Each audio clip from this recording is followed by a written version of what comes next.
Bonjour à tous, c'est Jean-Luc Rose dans sa chaîne YouTube. Aujourd'hui, nous allons parler de l'Australie qui fait appel à Damen pour ses besoins en engins de débarquement lourds. Le gouvernement d'Albanese a sélectionné un modèle du groupe Damen Shipyard comme option privilégiée pour les engins de débarquement lourds des forces de défense australiennes dans le cadre d'un programme qui renforcera la défense nationale en établissant une nouvelle flotte littorale.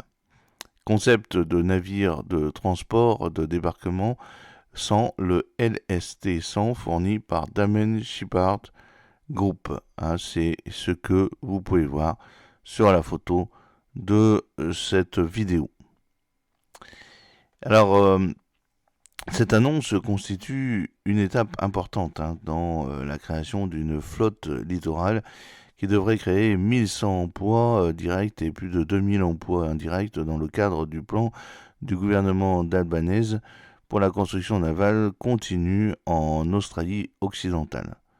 Le gouvernement a donné la priorité à l'acquisition de nouvelles capacités et d'infrastructures de manœuvre littorale pour répondre aux objectifs de la stratégie de défense nationale. L'annonce d'aujourd'hui est la prochaine étape de la transformation de l'armée australienne en une armée axée sur la manœuvre littorale et la frappe à longue portée.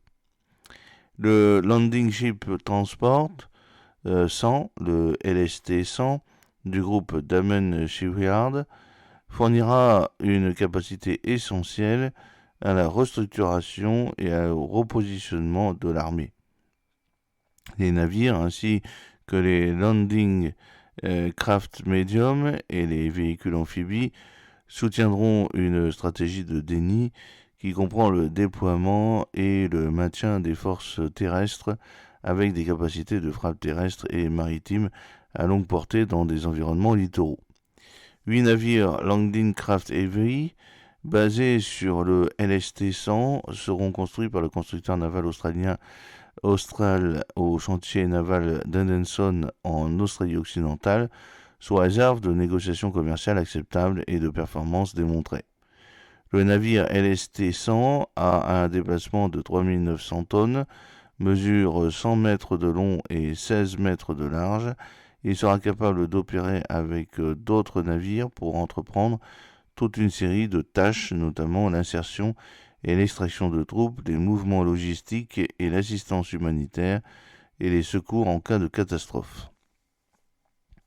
Le navire sera capable de transporter plus de 500 tonnes de véhicules et d'équipements militaires. Il est prévu de transporter 6 chars Abrams, 11 véhicules de combat d'infanterie Redback ou 26 HIMARS et sera équipé de systèmes d'armes d'autodéfense et de communication militaire australienne. La construction du premier Landing Craft Heavy devrait commencer en 2026. Le financement de nouveaux navires de manœuvre littorale fait partie du programme d'investissement intégré 2024-2034 qui contribue à développer la base industrielle australienne, les chaînes d'approvisionnement et à créer des emplois hautement qualifiés et bien rémunérés. Le ministre de la Défense et de l'Industrie et de la mise en œuvre des capacités, l'honorable député Pat Conroy, il est important de noter que ces navires seront construits en Australie à partir d'acier australien. Cela souligne non seulement l'engagement du gouvernement albanais à assurer la sécurité des Australiens, mais aussi à un avenir plus sûr fabriqué en Australie. Ce projet est un élément important de nos plans de construction navale continue en Australie méridionale et en Australie occidentale, ce qui crée des milliers d'emplois bien rémunérés et hautement qualifiés. J'espère que cette petite vidéo vous a plu. N'oubliez pas de cliquer sur le pouce pour la promouvoir, de vous abonner si ce n'est pas encore fait, et de partager cette vidéo sur vos réseaux sociaux. À très bientôt. Fidèlement, Jean-Luc O.